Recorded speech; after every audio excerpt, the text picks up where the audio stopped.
హనుమత్ జయంతి సందర్భంగా ఆయన జీవిత విశేషాలను కొన్నిటిని చెప్పుకుందాం ఫ్రెండ్స్. హనుమంతుని జీవితం గురించి వివిధ గాథలు ప్రచారంలో ఉన్నాయి. ప్రధానంగా రామాయణంలో హనుమంతుడు శ్రీరాముని బంటుగానే ప్రస్తావింపబడింది. కొన్ని పురాణాలు, ఉపనిషత్తులు, సాంప్రదాయ గాథలలో మరికొన్ని విషయాలు, కథలు ఉన్నాయి. ఇక జానపద సాహిత్యంలోనూ వివిధ స్థల పురాణాలలోనూ కొల్లలుగా కథలున్నాయండి. ఇక్కడ ప్రధానంగా వాల్మీకి రామాయణ ఇతివృత్తమైనటువంటి కథ చెప్పుకుందాం. పుంజిక స్థల అనే అప్సరస అంజన అనే వానరకాంతగా జన్మించింది. అతని తల్లి అంజన కథతో సంబంధం కలిగి ఉన్నది. అంజన అనే ఆడవానరం మరియు కేసరి అనే పురుష వానరం యొక్క కుమారునిగా జన్మించాడు. గతంలో అంజన బ్రహ్మ న్యాయస్థానంలో ఒక అప్సరసలా ఉండేది. ఆమె బాల్యం ఒక ముని తపోభంగం కలిగించినందుకు శపించబడింది.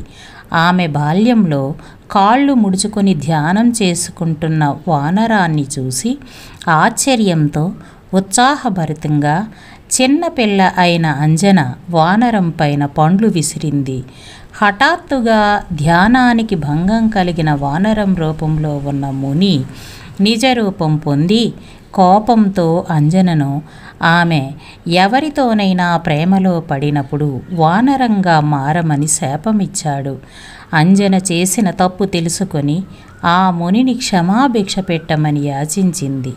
మరి ఆ ముని శాంతపడి ఆమె వానర రూపంలో ఉన్న ఆమెను ఎవరైతే ఇష్టపడతారో మరియు శివుని అవతారమైన శిశువుకు ఆమె జన్మ ఇచ్చినప్పుడు ఆమె శాపం నుండి విడుదలవుతుందని వరమిచ్చాడు.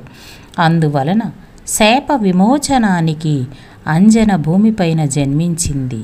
అడవిలో నివాసం ఏర్పరచుకున్న అంజన ఒకరోజు ఒక పురుషుడిని చూసింది మరియు ప్రేమలో పడింది. ఆమె ప్రేమలో పడిన క్షణం నుండి వెంటనే ఆమె వానర రూపంలోకి మారింది. ఆ మనిషి అంజన వద్దకు వచ్చి తన నామధేయం కేసరి అని, వానరములకు రాజును అని తనను తాను పరిచయం చేసుకున్నాడు. అంజన వానర ముఖం కలిగి ఉన్న అతనిని చూసి ఆశ్చర్యపోయింది. ఇష్టప్రకారం వానరం మరియు మానవ రూపాలను మార్చుకోగలిగిన శక్తి అతనికి ఉందని చూసి అబ్బురపడింది. అతను తనను వివాహమాడమని అంజనను కోరాడు. అంజన మరియు కేసరి ఆ అడవిలోనే వివాహం చేసుకున్నారు. అంజన శివుడికి పూజలు జరిపి తపస్సు చేసింది. సంతోషించిన శివుడు ఆమె కోరికను కోరుకోమన్నాడు. అంజన ముని శాప విమోచనం కోసం శివుడిని తన కుమారుడిగా ప్రసాదించమని కోరుకున్నది. శివ ఆమె అభ్యర్థనను ఆమోదించాడు. ఇంకోవైపు దశరథుడు అయోధ్యరాజు సంతానం కోసం పుత్రకామేష్టి యజ్ఞం నిర్వర్తిస్తున్నాడు. తృప్తి చెందిన అగ్నిదేవుడు రాజుకు పవిత్రమైన పాయసం ఇచ్చాడు. దైవాంశ సంభూతులైన సంతానం కోసం ఆ పాయసాన్ని అతని భార్యలకు పంచిపెట్టాడు రాజు. పెద్ద భార్య కౌసల్యకు ఒక భాగం ఇచ్చాడు. ఆ పవిత్ర పాయసాన్ని ఒక గాలిపటం దూరంగా తీసుకెళ్ళింది. ఆ గాలిపటం ఆ పాయస భాగాన్ని అంజన తపస్య స్థలంలో పడవేసింది. మహాదేవుడు అంజనా చేతుల్లో ఆ పాయసాన్ని ఉంచమని గాలిదేవుడికి ఆజ్ఞాపించాడు. పాయసాన్ని చూసిన అంజన అది శివుని దీవెనగా భావించి సంతోషంగా దాన్ని తినింది. ఆమె వానరముఖం గల శివుడు అవతారమైన శిశువుకు జన్మ ఇచ్చింది. మరియు ఈ బాలుడు అంజనాదేవికి జన్మించడం వలన ఆంజనేయుడని, కేసరి నందనుడని, వాయుపుత్ర లేదా పవనిపుత్ర అంటే వాయువు యొక్క కుమారుడని వివిధ పేర్లతో ప్రసిద్ధి చెందాడు. తన బాల్య దశలో కూడా హనుమాన్ చాలా శక్తివంతమైనవాడు. అతను తండ్రి కేసరి, తల్లి అప్సర అంజన యొక్క శక్తి వాయువేగం గలవాడు. అతని జననం వలన అంజన శాప విమోచనం పొందింది, స్వర్గం తిరిగి వెళ్ళిపోయింది. భక్తులెందరో హనుమంతుణ్ణి ఆదర్శనీయ దైవంగా ఆరాధిస్తారు. అతన్ని మహాబలుడు, బుద్ధిశాలి, కపిశ్రేష్ఠుడు, సర్వశాస్త్ర పారంగతుడు, స్వామి భక్తి పరాయణుడు, రామదూత అంటూ ఎన్నో విధాలుగా ప్రస్తుతిస్తారు. తల్లి అంజనీదేవి కనుక అతన్ని ఆంజనేయుడంటారు. తండ్రి ఎవరనే విషయంలో శివమహాపురాణం, రామాయణం, పరాశర సంహిత మొదలైన గ్రంథాలలోని వివిధ రకాల కథలు అతడి దివ్య జననం ముడిపడి ఉన్నాయి. హనుమాన్ 7 చిరంజీవులలో ఒకడు. శ్రీరాముడికి ప్రచండమైన భక్తుడు. అతను లంకరాజు రావణుడి భార్య నుండి సీతను కాపాడి తిరిగి శ్రీరాముడికి అప్పగించాడు. హనుమాన్ కథ, జన్మ రహస్యం, శక్తి గురించి తెలుసుకోవలసిన అవసరం ఎంతైనా ఉంది.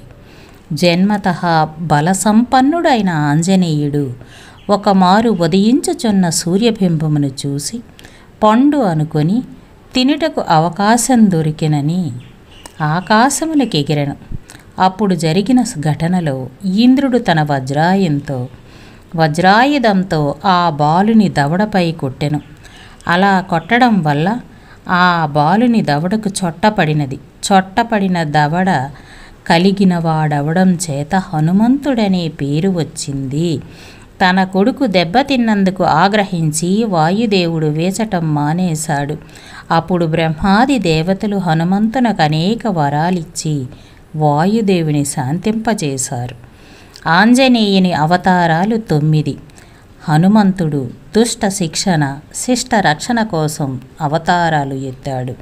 అవి 9. హనుమన్ నవావతారాలు అంటారు. పరాశర సంహితలో పరాశర మహర్షి వాటిని వివరించాడు. 1 ప్రసన్నాంజనేయ స్వామి, 2 వీరాంజనేయ స్వామి, 3 వింశతి భుజాంజనేయ స్వామి, 4 పంచముఖాంజనేయ స్వామి, 5 అష్టాదశ భుజాంజనేయ స్వామి, 6 సువర్చలాంజనేయ స్వామి, 7 చతుర్భుజాంజనేయ స్వామి, 8 ద్వాత్రింశాద్భుజాంజనేయ స్వామి, 9 వానరాకార ఆంజనేయ స్వామి. తంత్రశాస్త్రంలో హనుమంతుణ్ణి ఆరాధిస్తే సమస్త క్షుద్రపీడలు పటాపంచలైపోతాయట. 10 మహావిద్యలతో సమానమైన శక్తి కలవాడు ఆంజనేయుడు. హనుమంతుడు తంత్రదేవతలందరిలోకి అధికుడు. ఆంజనేయునికి అష్టసిద్ధులు ఉన్న కారణంగా ఆయనను ఉపాసించిన వారికి మానవాతీత శక్తులు లభిస్తాయి. ఆయన అష్టసిద్ధులు: అణిమాసిద్ధి, శరీర పరిమాణం ఆవగింజంత చిన్నదిగా చేసుకోగల శక్తి. మహిమాసిద్ధి, శరీర పరిమాణం పర్వతమంత పెంచుకోగల శక్తి. లఘిమాసిద్ధి, శరీర బరువును నువ్వుగింజ కన్నా తక్కువ బరువుగా చేసే శక్తి. గరిమ, శరీర బరువును పర్వతమంత బరువు పెరిగేలా చేసే శక్తి. ప్రాప్తి సిద్ధి, ఎక్కడికైనా ప్రయాణించగల శక్తి, దేనినైనా పొందగలిగే శక్తి. పరకామ్య సిద్ధి, ఎవరూ తగ్గించలేని ఆత్మబలాన్ని కలిగి ఉండే శక్తి. వసిత్వ సిద్ధి, అన్ని జీవులపైన ఆధిపత్యాన్ని కలిగి ఉండే శక్తి.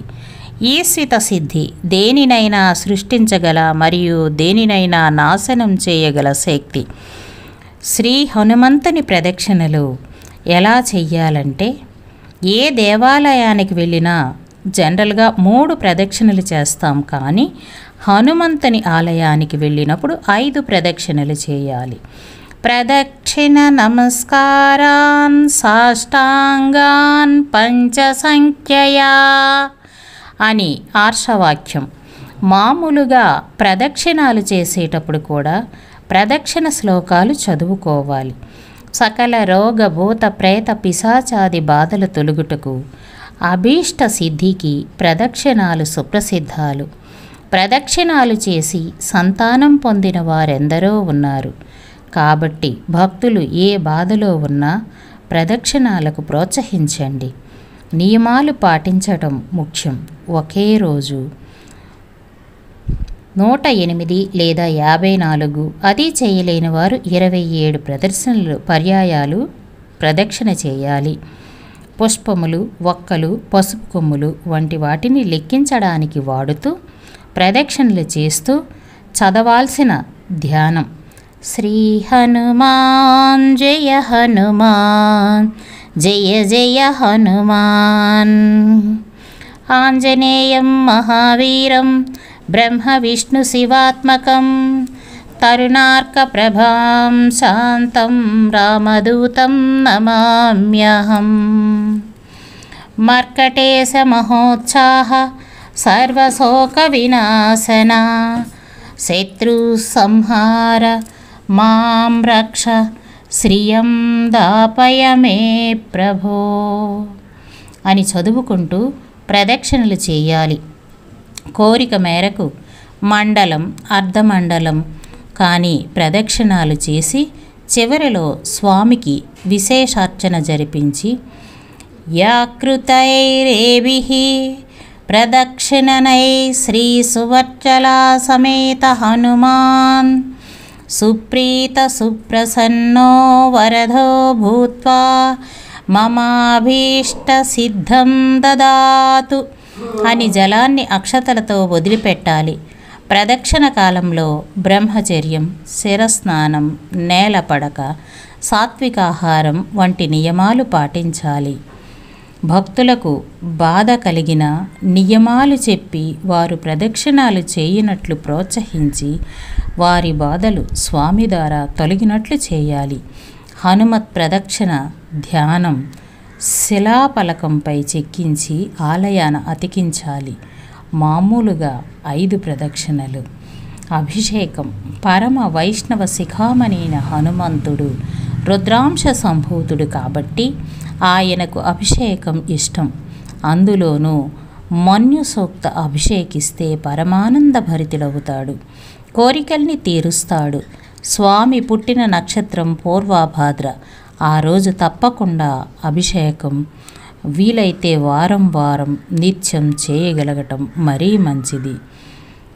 మన్య సూక్తం మంగళవార సేవ ప్రకారం మంగళవారం నాడు హనుమంతునకు శరీరంపై సింధూరం పూస్తే చాలా ఇష్టం. అంతా కుదిరిన వారు మూతికైనా తప్పక పోయాలి. సింధూరార్చన చేయటం, అరటి పండ్లు నివేదించటం అందుకు కారణమైన విశేష కథ ఉంది. హనుమంతుడు శనివారం జన్మించాడు కాబట్టి ఆయనకు శనివారం ఇష్టమైనది. నాడు యథాశక్తి సహస్రనామాధికం చేయాలి. పంచసంఖ్య హనుమంతుడు 5 నమస్కారాలు చేయాలని చెప్పుకున్నాం కదా. హనుమంతుడు వైశాఖ మాసంలో కృష్ణపక్షంలో దశమి తిథి పూర్వభాద్ర నక్షత్రం శనివారం కర్కాటక లగ్నంలో వైధృతి యోగంలో జన్మించాడు. ఇవి ఖగోళాది సకల ప్రమాణాలతో ఏ కల్పాంతర గాథలను బట్టి ఎవరో చెప్పారని భిన్న భిన్న తిథులతో హనుమత్ జయంతి జరుపుతుంటారు. కానీ సాధారణంగా మే నెలలో వచ్చే వైశాఖ బహుళ దశమి నాడు తప్పక జయంతి జరపాలి.